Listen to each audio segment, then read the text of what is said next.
Today on Mother Mayhem. You might not be used to thinking of this as a trauma recovery issue, but it really is. It's really quite common. And a lot of the women that I work with in my private practice, this is something they're struggling with. So I've invited Heather to join in on this episode because she's been working for the past several years to help people understand the connection between the mental and emotional clutter they're carrying in their minds and their hearts and the clutter and disorganization that they've been struggling with in their homes.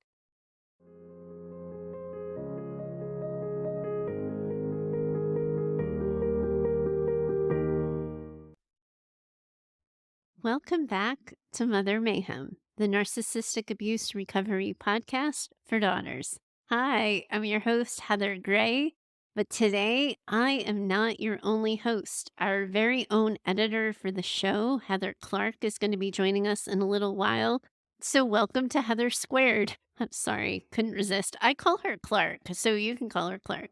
But in any case, today we wanted to talk to you about a struggle that a lot of childhood trauma survivors have, but they don't talk about it a lot. Today, we're talking about why, as a trauma survivor, you might be struggling to maintain a clean and organized home.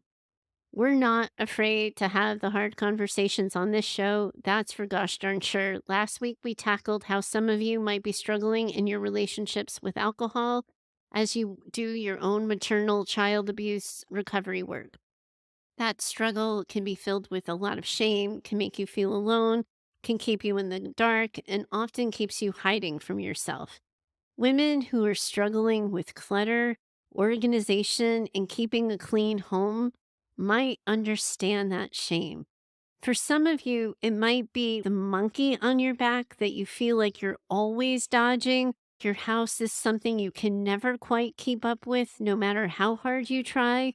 For others, your house might feel like one of your biggest secrets as clutter and disorganization have entirely taken over. You might find yourself somewhere in the middle of that too. You might be hesitant to invite people over, or you might notice that your partner or your kids are hesitant to have people over. Messy, disorganized, and cluttered homes are actually a part of the mess that can come with being a trauma survivor, but not a lot of people say that or talk about it. So you might not be used to thinking of this as a trauma recovery issue, but it really is. It's really quite common. And a lot of the women that I work with in my private practice, this is something they're struggling with. So I've invited Heather to join in on this episode because she's been working for the past several years to help people understand the connection between the mental and emotional clutter they're carrying in their minds and their hearts and the clutter and disorganization that they've been struggling with in their homes. She's been coaching people for the past several years on this topic and is way more qualified than me to teach you what to do about it. So here's how we're going to break this up. First, I'm going to talk to you about the clinical psychobabble reasons for why this might be an issue for you. Then Heather's going to jump in for the remainder of the episode, and she's going to be offering you tips and tools and strategies for what you can do about it. So, what does trauma have to do with all of this? First and foremost, it's important to know trauma puts people in this chronic place of emotional overwhelm. As daughters of narcissistic mothers, all of you have been managing super intense emotions for your entire lives. As adults, now you're navigating all of that while also managing all of the decisions that come with adulting. When your brain is filled with trauma responses and reactions, and your life is filled with semantics and logistics and details, it can be really hard to slow yourself down long enough to stop and get organized. It's really hard to stay focused on random, everyday tasks when you're managing questions like, how do I keep my narcissistic mother from ruining my kids like she ruined me? Additionally, I know we've talked about this a little bit before, but part of managing and responding to trauma also involves learning how to get out of fight, flight, or freeze mode. Getting out of that hypervigilant state can feel really daunting. And when it happens, it's often like all encompassing. So you'll feel like your attention is scattered. Focusing on a task at hand can feel really, really risky for that hypervigilant brain, for that trauma brain, because you might be fearing that you're going to miss something if you're cleaning the bathroom instead of scanning for risk. And many of you listening are also listening while you're managing depression or anxiety. And all of that has stemmed from untreated or undertreated childhood trauma. So when people are depressed or they're managing increased anxiety, it can be really hard to be motivated to do anything. Never mind clean a house or clean your car or clean whatever is overwhelming you at the moment. The clean house doesn't even make the list when you're just trying to manage yourself and manage your work or manage the kids. And some of you, you've only learned to white knuckle your way through hard things and you numb out, you disconnect, you tune out. A psychobabble word for this is called dissociation. It's a coping strategy that a lot of you probably found when you were managing your mother and when you were managing your life as kids. And so you learned to check out so you didn't have to tune in to how bad everything hurt. And it's really hard to stay neat and organized when you're in that kind of brain space. Also, think about for a second what a clean home can imply. It implies that we deserve to be in neat, organized spaces, that we are worthy of being comfortable, that we're worthy of actually feeling at home. And this idea might be entirely new for many of you. The idea that you're worthy of a nice home, that it isn't something that has to be earned, that you are already enough and deserving of it. That simple, powerful thought, well, that might challenge some core beliefs you have about yourself if you struggle with low self esteem or low self worth. It also isn't any kind of secret that many of you listening, you're people pleasers, you're perfectionists.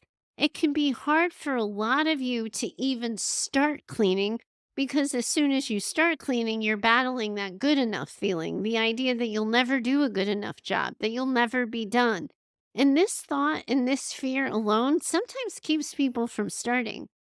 And another tricky thing here, and this can really compound the problem a bit, but a lot of trauma survivors struggle with ADD or ADHD, or they have struggles with memory or concentration.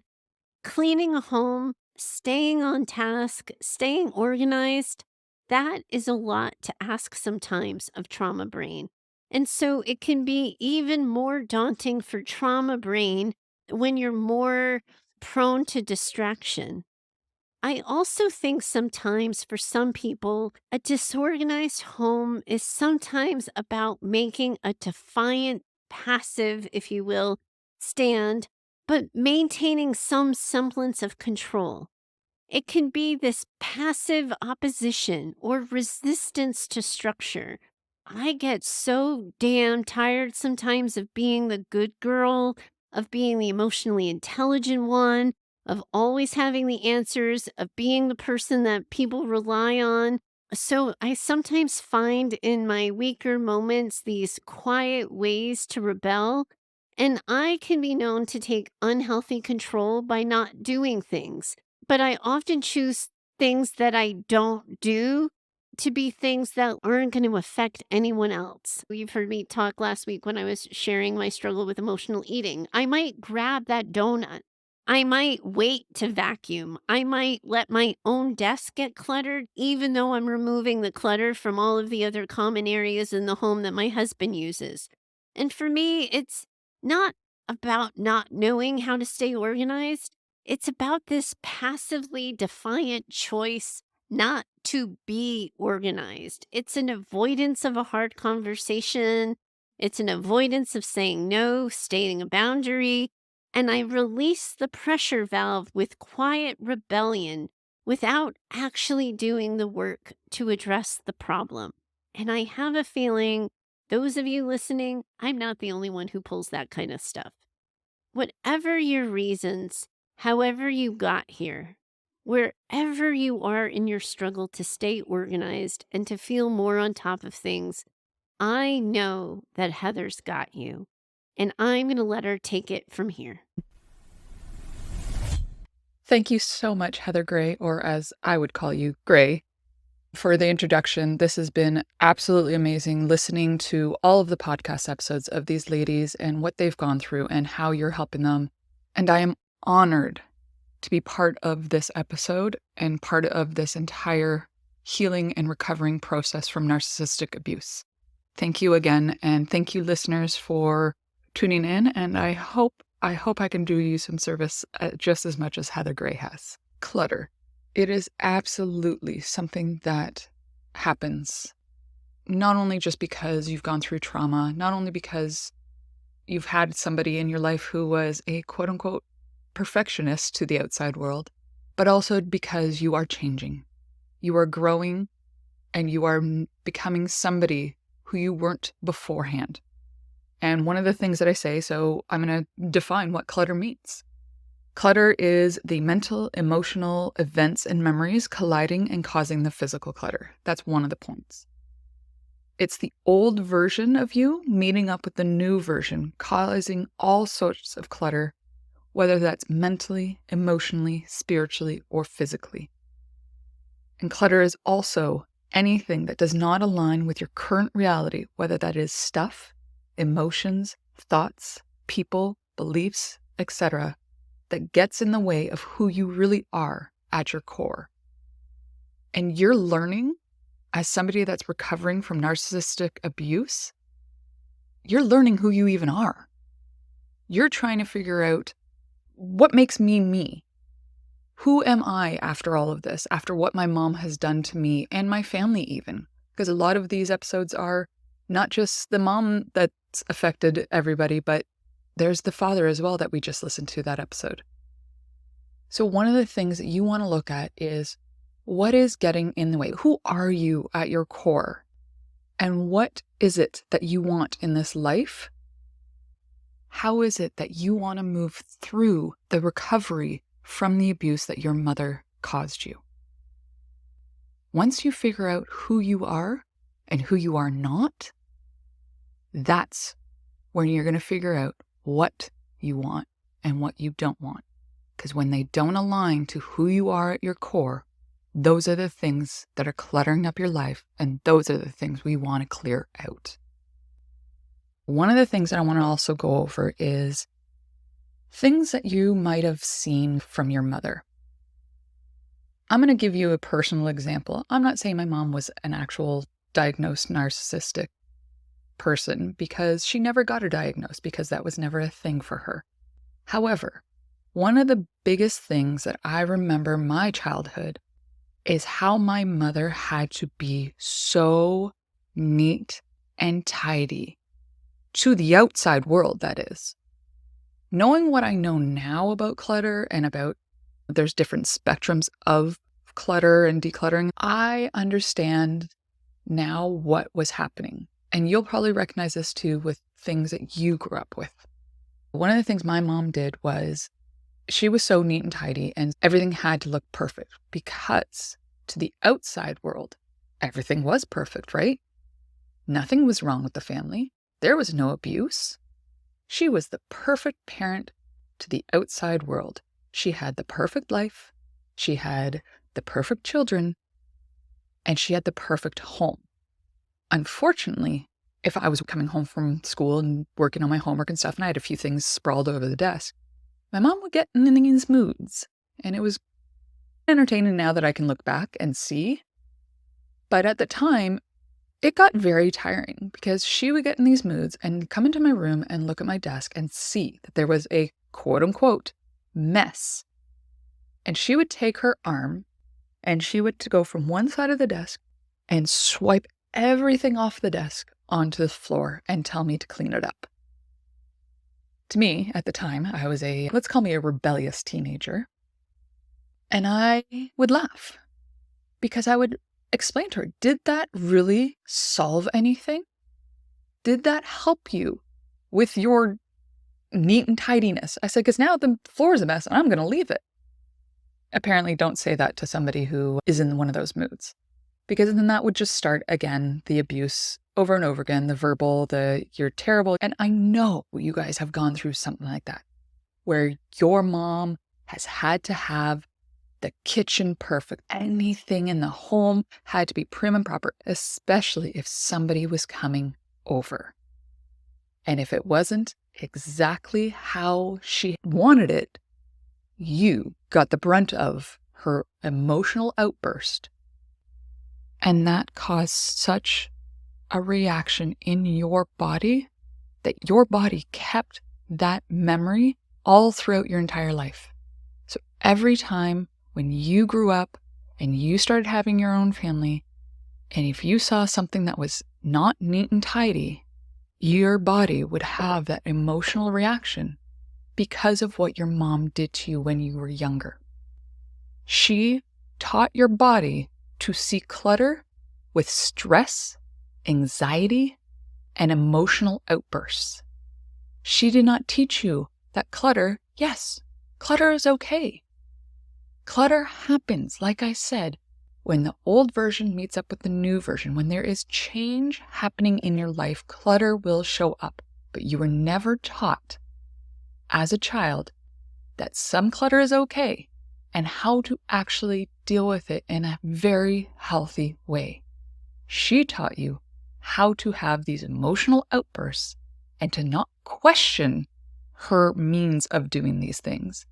And she also taught you that you do not get to talk back, you do not have a say, you do not get to argue with her. You do as she says now, because this is her home, this is her kitchen, this is her bedroom, because she pays for it, remember? Because even though you're a child and you have a bedroom in that home, I remember being told, I pay for this, you should be thankful I even let you stay here.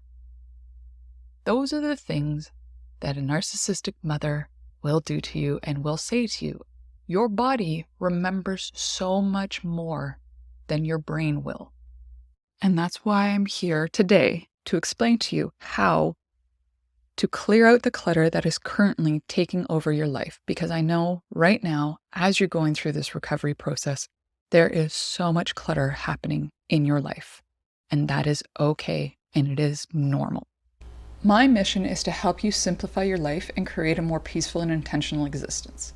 We do this by decluttering your mind, body, soul, and home, which will reduce your stress and anxiety and improve your overall quality of life.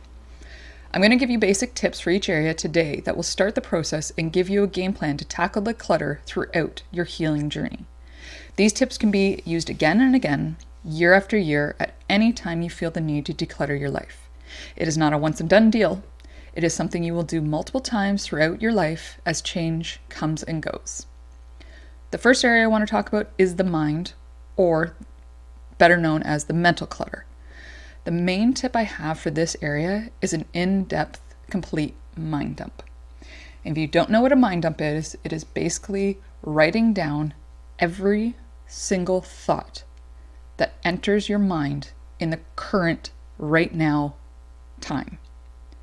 I always suggest doing pen to paper because it just has a better connection in my mind. I've tried the online part where I go and open a Google Doc, and it just doesn't have the same effect. So I always recommend doing pen to paper and writing literally every single thought that is currently in your mind. It can be anywhere from, I've got to get my kids' school supplies because the teacher just sent home a new list.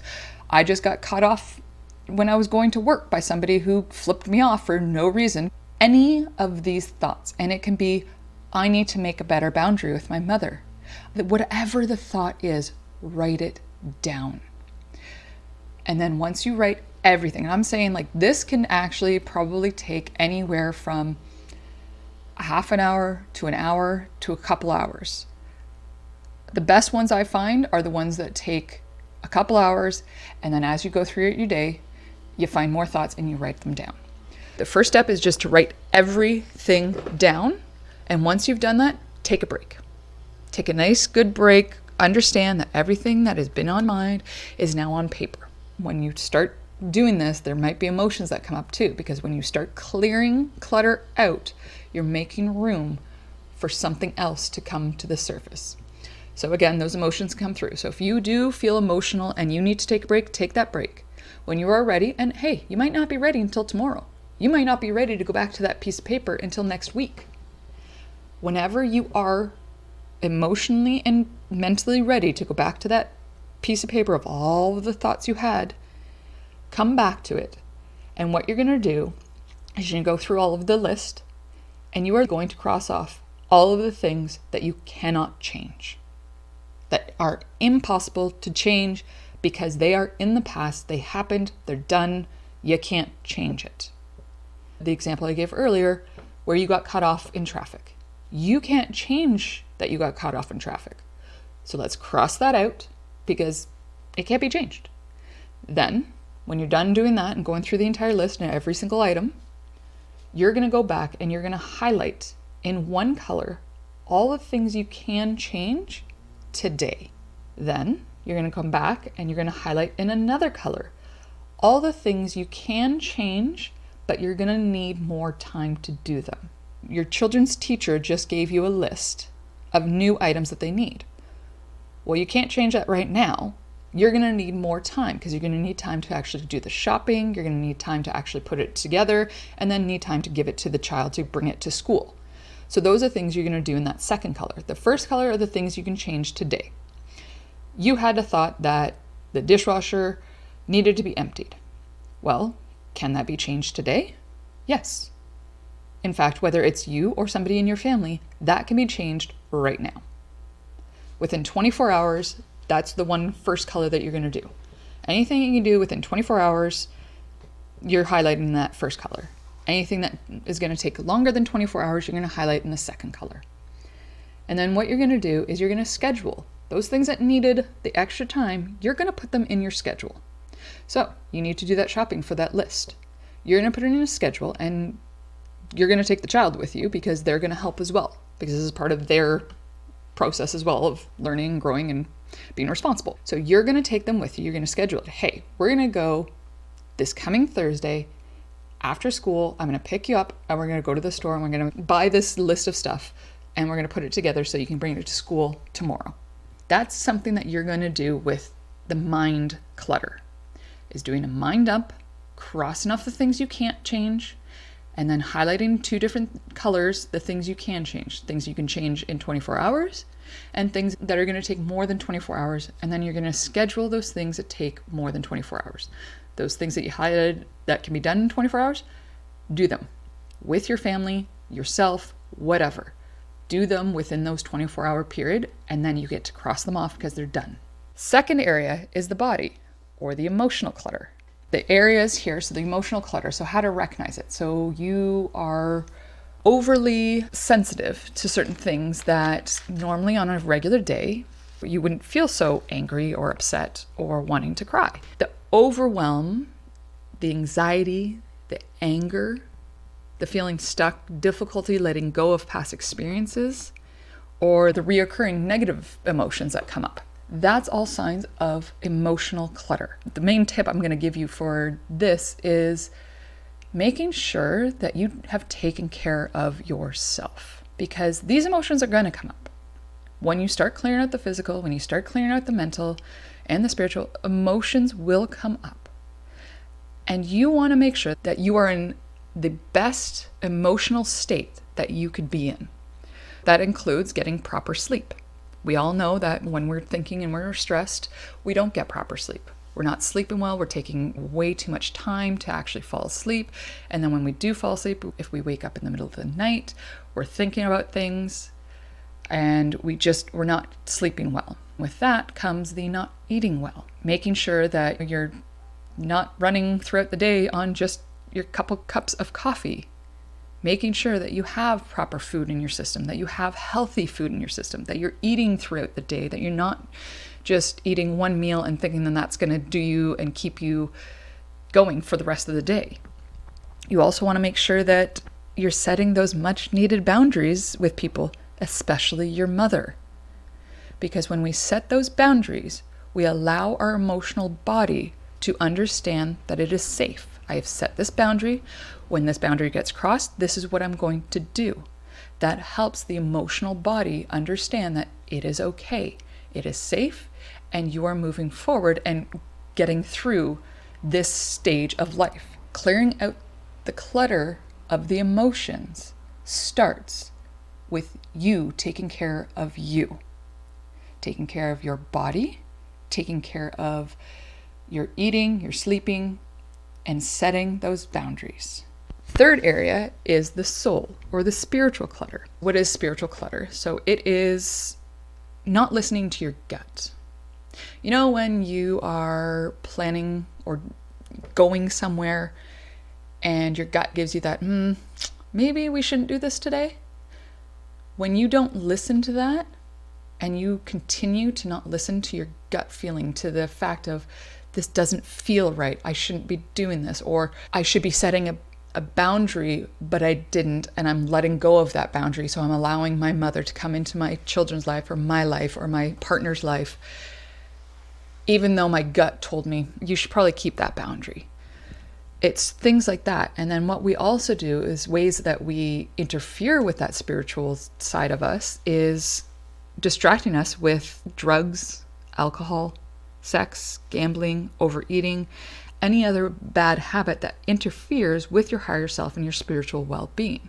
Those are things that get in the way of our spiritual self, of our higher self, of who we really are as a human being. And when we start to clear that out, so we start to do things like meditate, we start to actually listen to that gut instinct that we have. Or as I know Ray, the one thing I absolutely love that she says is she listens to that whisper.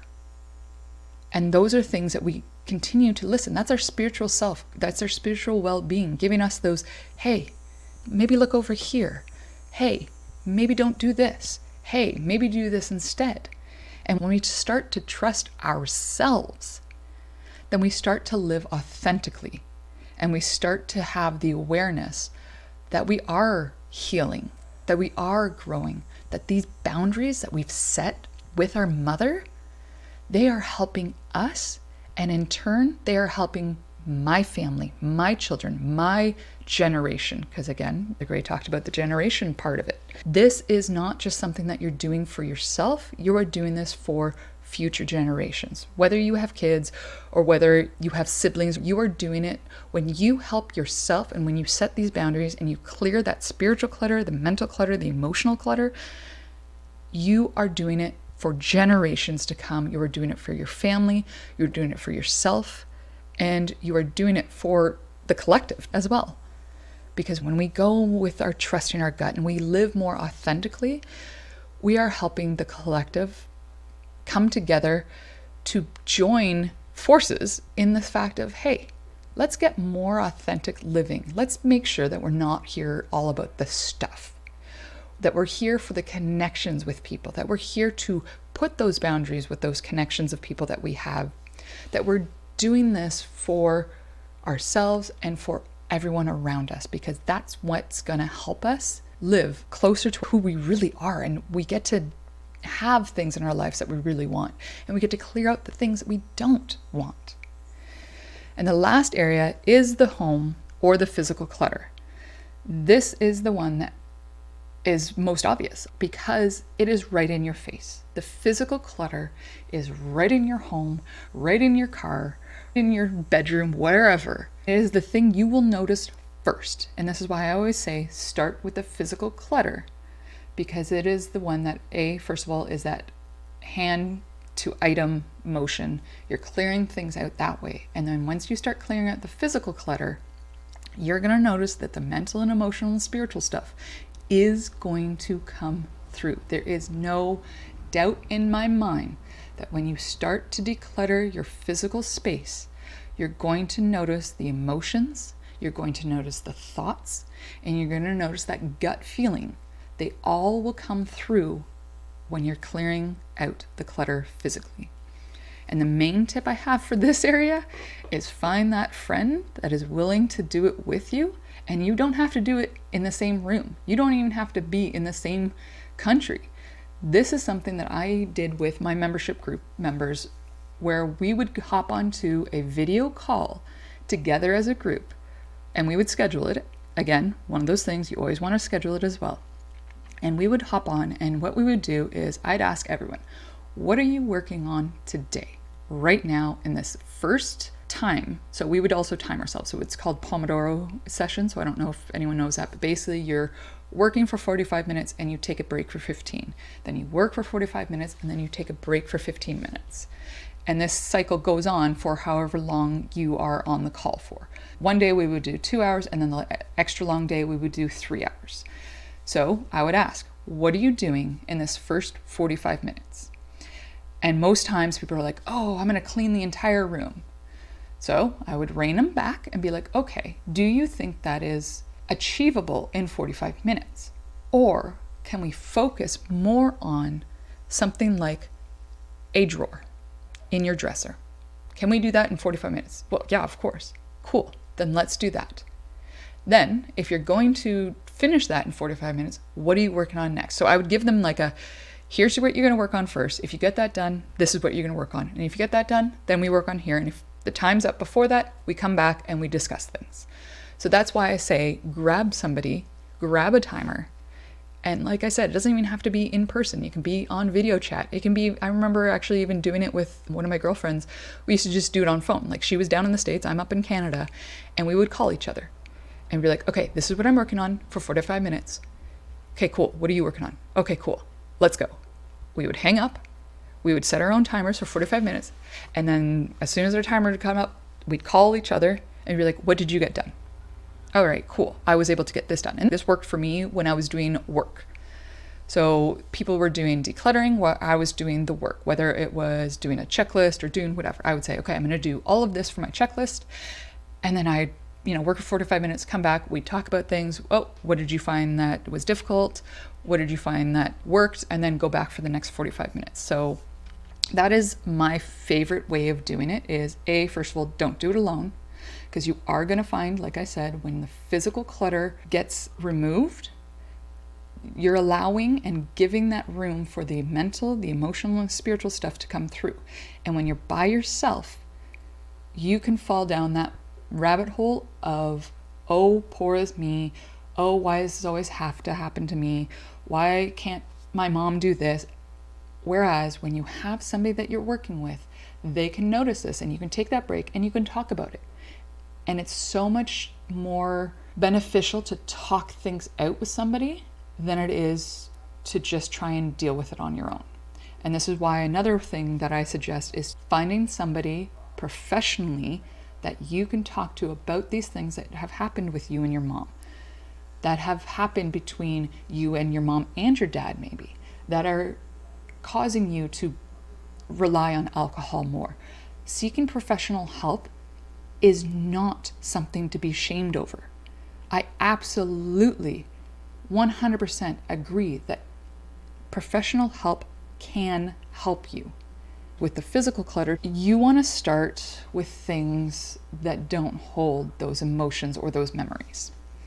So something that I call them neutral items. These items can be junk mail that comes through, those flyers and stuff like that. Start with those things. Start with neutral items, because if you start with the items that cause or that have the emotional attachment, because that's the reason why we keep items, is because of the memory or the emotion that the item brought. You're not actually attached to the item itself, which is totally normal. You are attached to the memory that that item or that emotion that that item gave you at the time.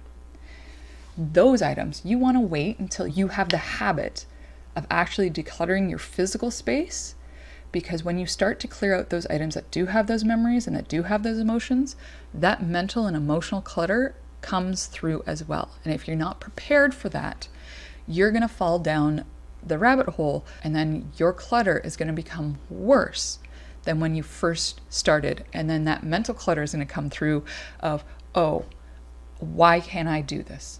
Oh, I'm a terrible person. I can't keep my house clean. No, you're not a terrible person. You can't keep your house clean because of the fact that there's too many other things happening in your life and you haven't given yourself permission to let go. And when we give ourselves permission to let go of these items, to let go of these memories, to let go of the emotions, that's when we're going to be who we truly are and be okay with setting those boundaries and understanding that, hey, somebody's going to try and cross that boundary, but I am emotionally and mentally able to handle that now. I'm able to understand that that person is going through their own experience and I'm going through my experience. And my experience is just as valid as their experience. However, they don't get to become part of my experience if they're going to continue to act like A, B, or C. That is where the decluttering part comes in, because it gets you closer to who you want, what you want, and then it also allows you to understand that this is not a once and done thing. Like I said earlier, this is something that's going to continue to happen as change happens throughout your life. As, let's say, you have a new baby, you get a new job, you move, you end up getting a divorce. All of these are major life changes where the clutter will absolutely show up 100%. Because let's say the example of you're having a new baby. Let's say this is your first child too. You're going from somebody who is a partner to somebody, you are going from that person only relying on the two adults to now you have another human being that relies on you solely to survive. That in itself is a huge change. Even if it was you're getting a pet for the first time, you went from somebody who can run out the door, do whatever you wanted to do, whether you had a partner or if you're a single person, doesn't matter. You were able to just do whatever it was that you needed to do, but now you have a pet that relies solely on you for its survival. That's a change. You're no longer the single person or the partnered person. You are now re-identifying who you are and what you do in your life. That in itself is a major change. You now have to clear out who you were and thank that person for all the experiences, all the emotions, all of the life lessons that that stage of your life gave you to bring you to this new stage of life. And when you can clear that out, you can move forward in this new stage of life in a more healthy, well-rounded way, knowing that this clutter is going to show up again. Because then that child becomes a teenager, or that animal, you end up getting another one, or that animal gets sick, or another life change happens. When we can understand that this is going to continue to happen again and again, and we're going to continue to need to clear out the clutter, mental, emotional, spiritual, or physical, we can understand that the chaos is going to be there. We embrace the chaos, we clear out the old version, and then we go towards our new version of who we actually are for that moment and the future. And then when it happens again, you're going to do it all over again. I continue to do it. I am a declutter expert, and I continue to go through changes in life and realize, oh, who I want to be is not that person anymore. So I now need to understand, I clear out the beliefs of the old self. I clear out the physical clutter if I have any that I'm like, yeah, I don't want this anymore, which I do usually every spring and fall because the weather changes here, so it's always, okay, clear out the old to make room for the new. And then it's also allowing yourself to be that new person, giving yourself permission to be that person that is on a healing journey, giving yourself permission that you are no longer the woman that has to deal with your mother's behavior.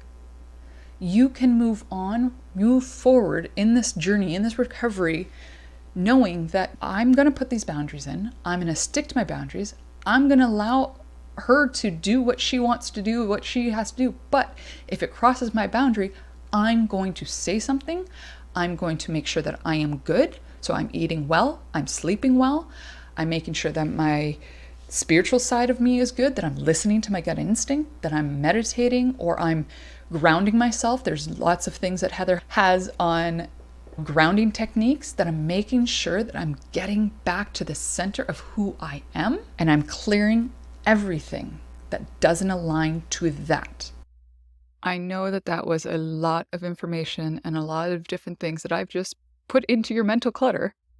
However, don't worry, I've created a PDF for you, which you can find the link for it in the show notes. Thank you for allowing me to help you tackle the clutter and allowing me to be part of your healing journey. And thank you, Heather Gray, for entrusting my expertise on this topic and allowing me to help all of these wonderful women. Thanks so much, Heather, for leading this conversation today. I have a feeling this isn't going to be the last time we're all talking about this, and I am so glad we all have your expertise to lean on. If any of you listening today have a question for Heather or would like her 2 cents on something, you're always welcome to write into the show. We're happy to continue this conversation with you. You can always reach out to me with an email or a recorded voice memo over at heather@daughtersnpd.com for this or any other question or concern that you might have as you're working through your own narcissistic abuse recovery. Stay tuned next week. We're back with a listener question. We're talking to Stacy. She's gone no contact with her mom, but her mom keeps busting in on her life anyway. We're going to be talking about how to maintain a boundary when your mom is hell bent on rolling over it. Thanks so much to Heather for joining me on today's episode. So happy to have you, and I'm already looking forward to the next time we hang out together. Thanks to all of you for listening in with us. You are all listening from all over the world. Seriously, this week I got a letter from Hong Kong. You're in it together, and Heather and I are in it with you, always. Bye for now. I'm so grateful that you're here. You're right where you're supposed to be. At its heart, I'm hoping to use this show to build a community of women working together to heal from childhoods marked by maternal narcissism and emotional neglect. My goal for Mother Mayhem is that this show becomes an advice and mentoring driven show where you share your questions, struggles, and stories, and I offer you direction for healing and recovery. That can't happen without your contributions. I invite you to send a recorded voice memo or write in an email with your questions and things you're struggling with. You can always find me over at heather@daughtersnpd.com. To connect further, I invite you to find me over at Instagram and occasionally on TikTok at DaughtersNPD. If you know another woman who needs this conversation in her life, I'm going to ask that you share the show with her. You can help me get the word out with your reviews and social shares of the show, and I hope you'll consider doing so. Special thanks to Heather Clark for editing this show. She's in my head and knows what I meant to say when the words come out backwards. Thanks for your time today. I'm always in it with you. Bye for now.